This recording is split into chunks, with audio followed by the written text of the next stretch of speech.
whole chapter is talking about somebody who is two-tongued or two-faced. What does that mean? What does that entail? How do we protect ourselves from being two-faced or protecting ourselves from having a forked tongue?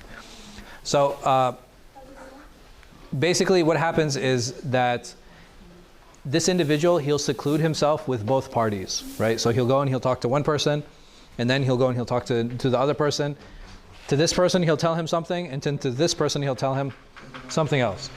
Why? Why do people do that? And he says this is the epitome of hypocrisy.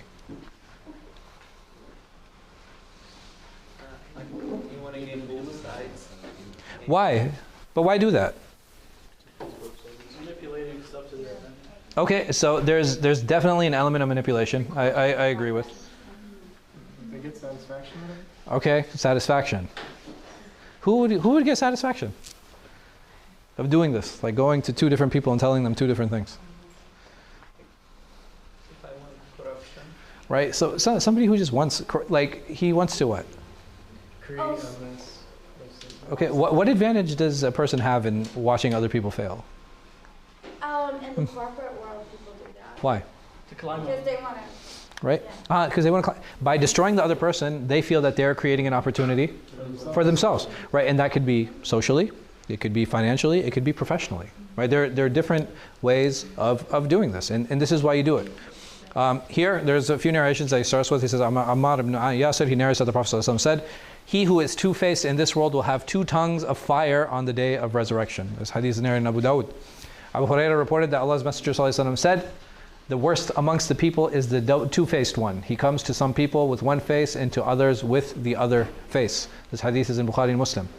Malik ibn Dinar, he said that I read from the Torah that both trust and a man is lost when his friend has two conflicting lips, yani he's two-faced. Allah will destroy every two-faced person. Ibn Mas'ud said, do not be a flunky. You guys know this term? You know what a flunky is? Like what? Is it academically or is it? No. This is colloquial. They're undependable. Okay. Right. He doesn't. Yeah. So. Don't be a What principles? What's the Yes. word used in Arabic? In Arabic. Can you explain it in English? Yeah. No. In Arabic, I forgot what the term is. Okay. That's part of it. نسيت الكلمة. I forgot what it was. Like Huh? someone who changes. Yeah, someone who changes his mind constantly. Dang. I'll get it to you, inshallah. Yeah, good too. Unreliable. Yeah. No. So what does a flunky do? A flunky just he just follows, right? He follows. So this person you can either use a flunky, you can use cheerleader, right? I'm sorry. Bandwagon.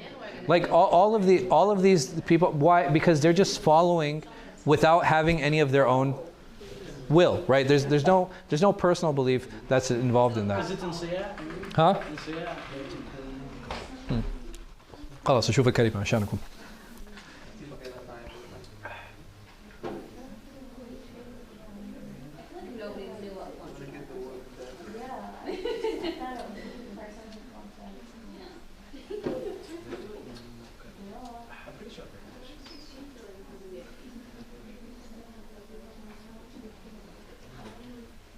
ها إمعة.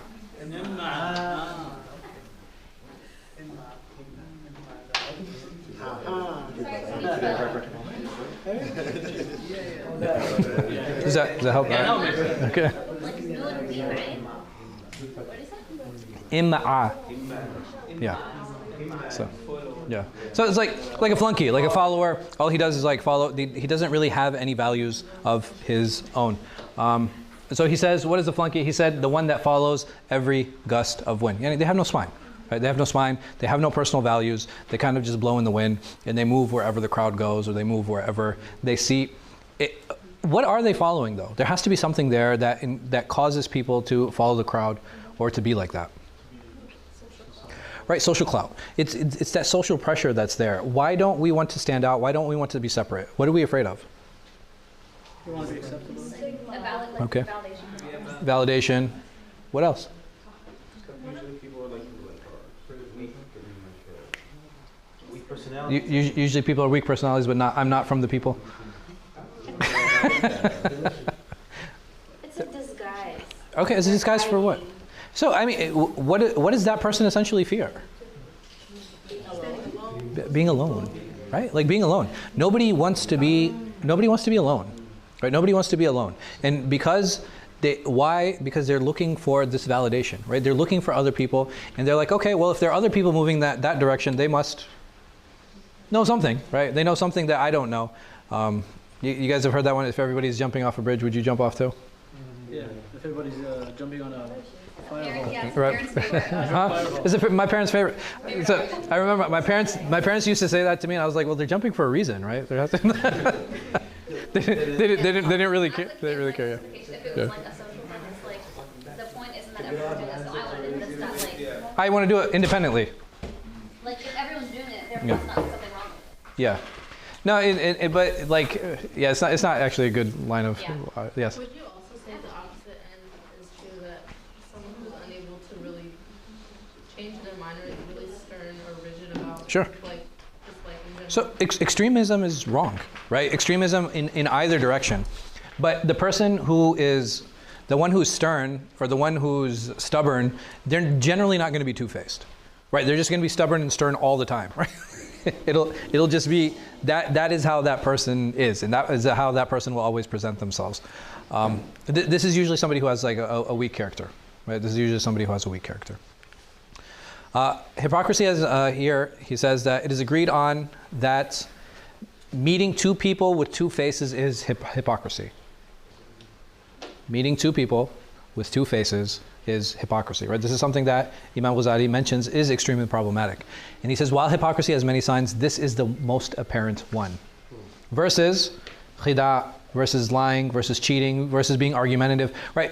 These are all different signs of hypocrisy. The Prophet ﷺ said, he said, وَعَلَامَاتِ النِّفَاقِ ثَلَاث, right? He said that the signs for nifaq, for hypocrisy, are three. What are those signs? Right, when he speaks, he lies. When he makes a promise, he breaks it. إِذَا تُؤْمِنَ خَانَ, right? When he's given a trust, he will violate it. So those are all different signs for this, but Imam Ghazali, he mentions here that being this two-faced person is a type of hypocrisy, right? This is the main sign of hypocrisy. Why? Because it's so apparent. It's so apparent, and he's involving multiple people in this. Because essentially, like you guys said, the purpose of having those two faces and having those two meetings and dealing with those two different people in different ways is to undermine them. Right? It's to trick people, it's to undermine them. And we had said that this undermining and this is what the munafiqeen of Medina were trying to do with who? With the Muslims in general, right? Not just the Prophet, with the Muslims in general, that they were trying to undermine their authority and they were trying to undermine everything that is that they were doing. So how does one become two-faced, right? This is something that Ghazali entertains. And he says that, what about the one who tries to reconcile between two parties? So he's like, man, he's telling you he's like a really nice guy, blah, blah, blah. And he goes to the other one. He's like, yeah, he really wants to meet you and he really wants to talk to you. And I'm lying to both of them. That's fine, because it's for a greater good, right? We spoke about this. Yeah, we talked about it before. This is for Islah. Why is it permissible, though? The intention is not to climb on the... Because you're not trying to undermine either of them. Right? And remember, the intention of the previous person is to undermine. His intention is not to undermine, it's to what? It's actually to bring them together and to build something. Right? He's trying to build something. He's not trying to destroy anything. So as long as he's truthful and his goal is to maintain brotherhood. Truthful in what sense? Right, he's truthful to himself. Right, he's truthful to himself when he's dealing with them. Here, if his goal is just to incite one against another, then this actually falls into gossip. Right, this actually falls into gossip. It falls into namima. He doesn't say it falls into namima. He said it's worse than namima. He says it's worse than namima. Why? He says the gossiper only takes information from one party to another, right? He only forwards the information. This guy, the guy who is two-faced, what does he do? He takes information to both people, right? So he'll speak about him to him, and he'll speak about him to him. He'll do it both ways. Versus the namam. Namam is a one-way channel, right? He just goes to one person. So, which is like instigation, right? This is exactly what instigation is. It's the same as being two-faced. If you think about it, why am I instigating someone? Why do we instigate others? Why do we troll others? What pleasure do we get out of seeing other people squirm and hurt. What do you mean by we? Reaction lets you get a Huh? reaction. What do you mean by we? What do you mean by we? I mean me. You ever heard the royal we? You know what I mean? I say, like we understand that these truths are self-evident. No, so over here, why do because when I say why do people do this? It's control and power for sure. But the problem is like in public speaking, this is just for general knowledge for all of you. Yeah, okay, yeah. Because when we say people, what does that mean? Who am I? Right, I'm leaving myself out. Like I'm excluding myself from that. And not just that, like we all fall into mistakes. Like we all fall into shortcomings. So why do we enjoy speaking about others, or why do we enjoy like putting people down? Why? It gives people attention. All right, so it's a good way to bring attention to myself, right? Well, he knows about someone. Pride is a very big driver for these things. Jealousy. All of these characteristics, think about them. Pride, jealousy, envy, ego. Are these all things that we should be striving for? No, these are things that this just inflames these thoughts and these feelings even more. And which is why it needs to be avoided, and which is why it needs to be stopped. What else? It tells each side that he supports them. So even he doesn't even have to tell them anything positive or negative. He's like, I'm going to come. Hey man, I'm going to stand with you when the time comes. And then he goes to his opponent, like, I'm going to stand with you when the time comes. Why? Because they have confidence now that they didn't have before. That they have the support that wasn't there. Also, praising both sides. Praising one and then ridiculing him behind his back. These are all just different levels and different ways of instigating and promoting these sick ideas. His actual obligation is to stay silent. Right? If I dislike someone, or if I don't like someone, or even if I have the feeling to undermine someone, then I should stay silent. Or what can I do? I can praise the one that actually deserves it. If a person deserves to be praised, I have every right to praise him. Or I can praise him in front of him and in front of others, because the goal is to remove this feeling from my heart, right? I want to remove this feeling from my heart. It was said that Ibn Umar, when we meet with the statesman, we say something, and then when we leave, we say something else. He said we would consider that hypocrisy during the time of the Prophet Muhammad sallallahu alaihi wasallam. So over here, there's a lot of discussion with the Sultan and the Amir. You find this in a lot of the classical narrations, that going to see them, don't praise them, don't spend time with them. Why? What was happening in their culture that this is something that's so important or so critical that they discuss? When I go to see a politician today, why do I go and see him? Oh, well, okay, what does that mean? Petition. Okay. If you visit. Because I want something, right? Because I want why do I go to see a politician? Because I want something. You know, and even, subhanAllah, even when politicians come to see us, what is our natural reaction? We want something. What are you going to do for us? What are you going to do for me? Right? So this history of dealing with political figures and making these requests from them, it is something that is very common. The only difference with many of the nation states now that used to happen then is that they could actually go to the governor of an area, or they could go to the emir of an area, and they can ask for what? Straight up. Money, right? You could straight up just go to him and be like, hey, I need money. And he, out of his wealth, would actually give it to you. I can't go to a governor today and be like, hey, listen, man, I'm broke. Can you give me some money? Right? Or I'm not going to go to like this county supervisor and be like, hey, can I get a few bucks? No, that relationship is gone, right? That financial one is gone. It's not there anymore. But this is one of the things that was very important during that time. These are the people who had the wealth. They controlled the wealth of the Muslimin in general. In general. It doesn't mean that there weren't people who were wealthy other than them, but you have to realize, like, one of the richest entities historically was the state. Why? Because they're the ones that are going to war. They're the ones that are collecting a lot of the war booty, right? So you have massive amounts of wealth coming into the state. Who's controlling it? The state, right? The state itself is controlling it. So it was not uncommon to actually go and seek wealth from these individuals and from these people. How is it defined? How does an individual become two-faced? And it's in how we deal with others, right? That's essentially how it is. In how I deal with others. If I praise a statesman with no need from him, or if I meet him, I feel the need to praise him, then he says that this is a type of hypocrisy. Why? Because he put himself in that position. He didn't have to go and see him, right? If I don't need anything, why would I put myself in a position where I'm dealing with a person insincerely? Right? I'm not dealing with that person with sincerity. And by me putting myself in that awkward position, I am forcing myself to be be two-faced, because like many things we had said before, once I fall into the habit of something, then it will become a habit. And it's important to stay away from those things that will even serve as a gateway for me to become like that. So here, this is always, you know what I mean, like this is the Sufi part that Ghazali, he throws in every once in a while. Alhamdulillah. Alhamdulillah, that's tasawwuf. So had he been content with little, leaving off wealth and status, he would not have felt the need to meet him seeking wealth and status, thus being a hypocrite. What does this mean? Should I not seek wealth?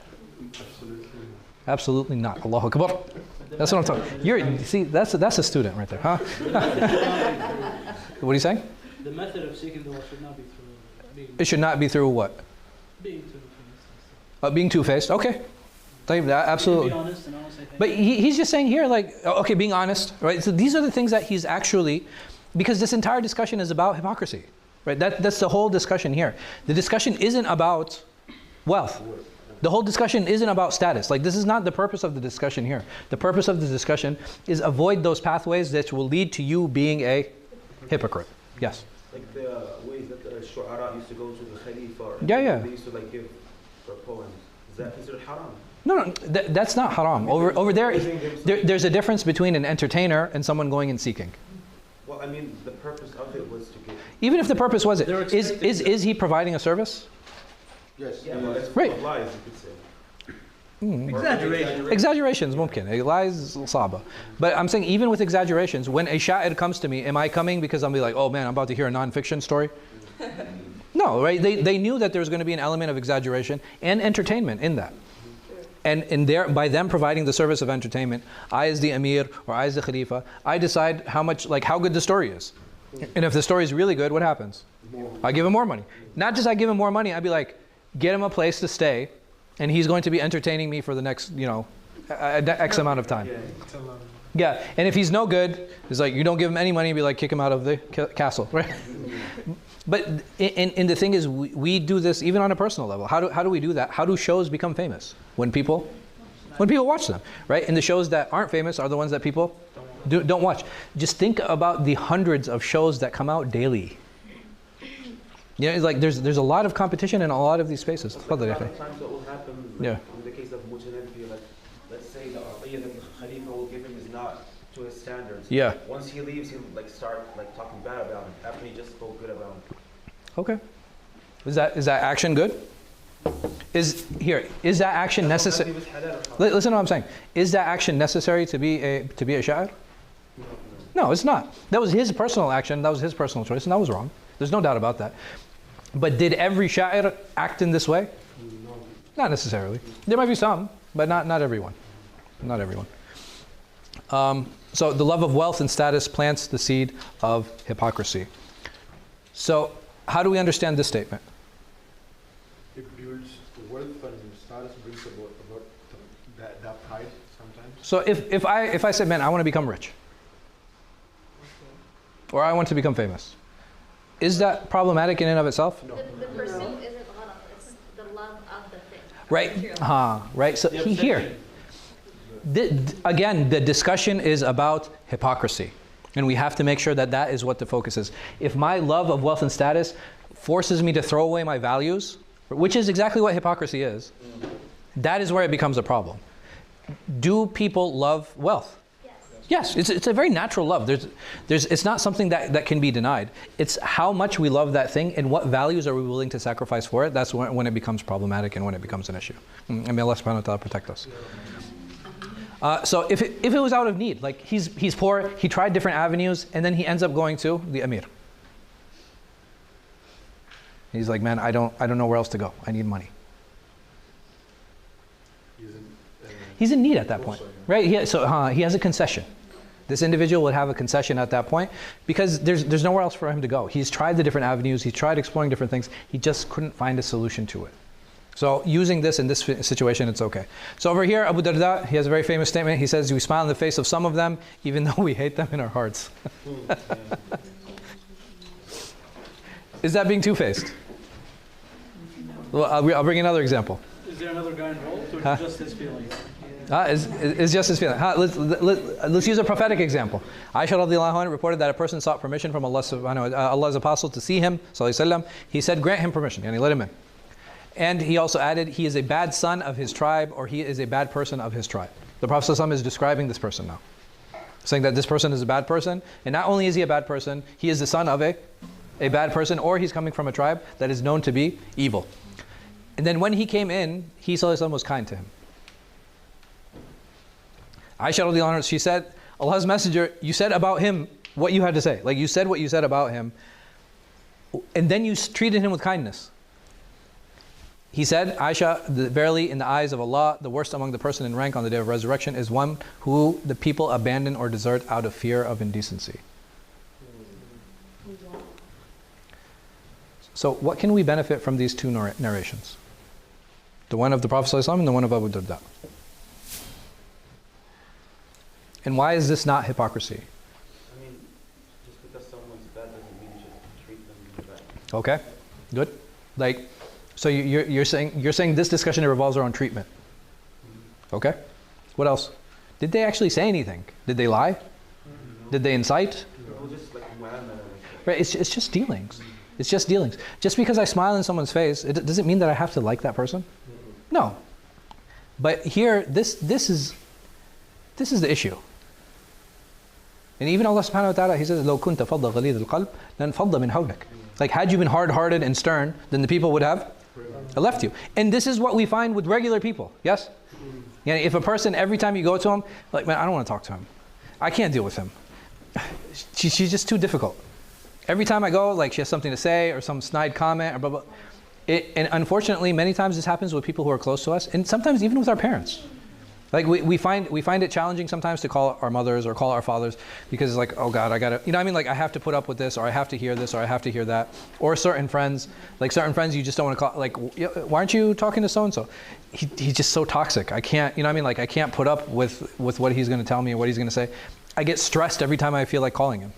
So such things, this is very natural for us. Just imagine if everyone dealt like that. And everybody was like that. Like we as a society, we would never prosper. We would never get along. We have to put that front on. We have to. And this is very different than being a hypocrite. A hypocrite is undermining and inciting. This is learning how to deal with people. I have to learn how to deal with people even if I dislike them. Like, this is actually an admirable trait. This is humility. Me being humble, just because I don't like someone, it means I'm willing to work with that person.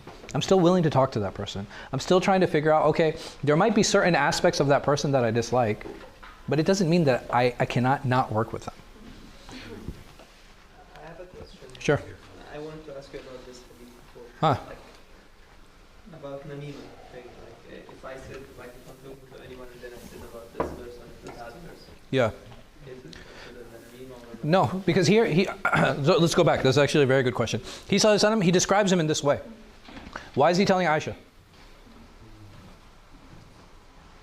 because he's coming to... He's coming into their house? And okay, that's to be cautious. Like, hey, listen, there's this guy, he's coming, he's not a good guy. Be on your toes. He's not a good person. What is the other possibility? What was Aisha's status after the Prophet ﷺ passed away? Oh, to inform the future. She was not just Umm-al-Mu'mineen. I mean, she was Umm-al-Mu'mineen during the lifetime of the Prophet ﷺ. But what did she serve as after the Prophet ﷺ's death? As a teacher. She served as a teacher.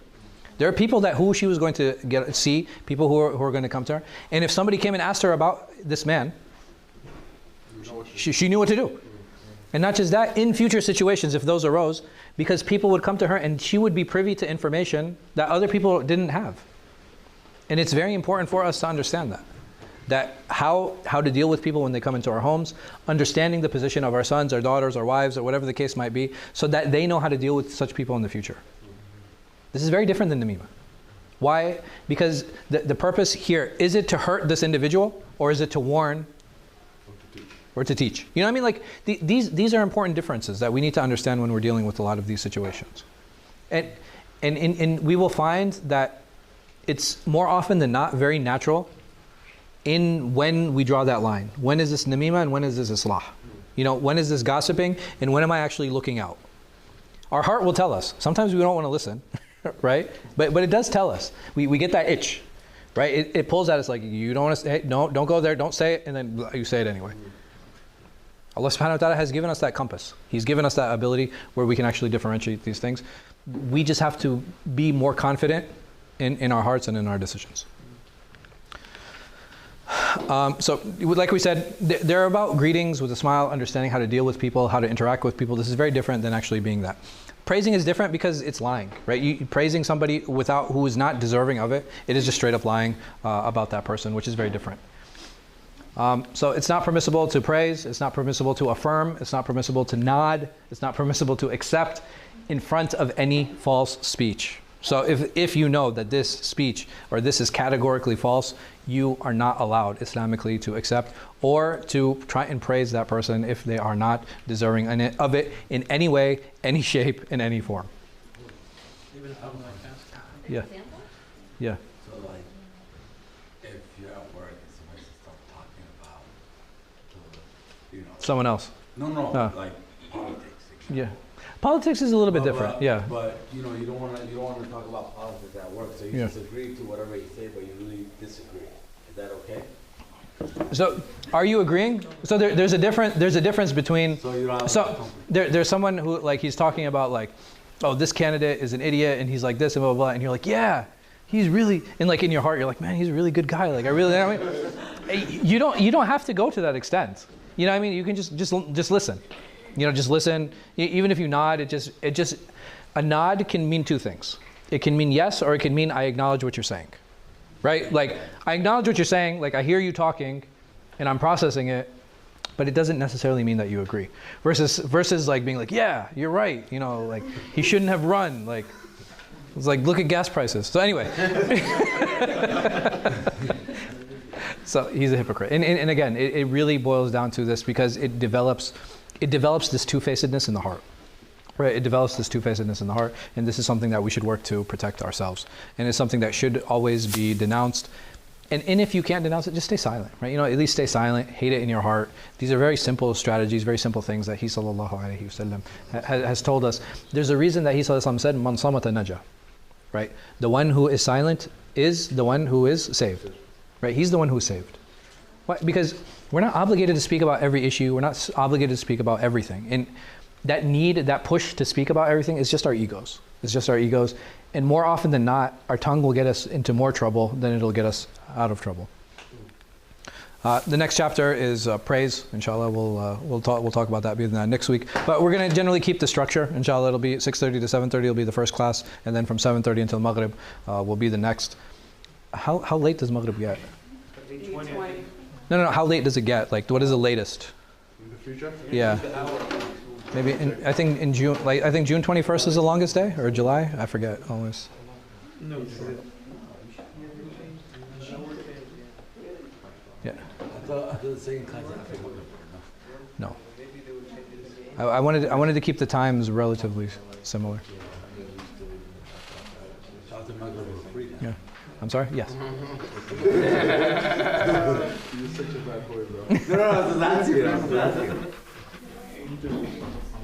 And then Isha is at 10:20. Today's at 9:50. It changed to Sunday. It was 9:50 for last whole week. Oh, did they move it back 10 minutes? Or? No. Oh, yeah, they did because of Ramadan. Oh, that was one. Yeah, there's only for Ramadan. They put a little bit of extra time to clean up and stuff. Oh, okay. Yeah. Class, I mean, for the foreseeable future, we're going to be. This is how we're going to do it, inshallah. But is that any questions? Yes. 38. Okay. 8:38. Yeah. You guys, one second. Huh? Yes. So I've heard that people give different illas for why riba is haram. Yeah. Are those different illas like a madhabi difference, or is it just personal opinion? No, those are ijtihadat. So you'll find with a lot of muamalat, it's ijtihad things, and I'll complete after the adhan, inshallah. Allahu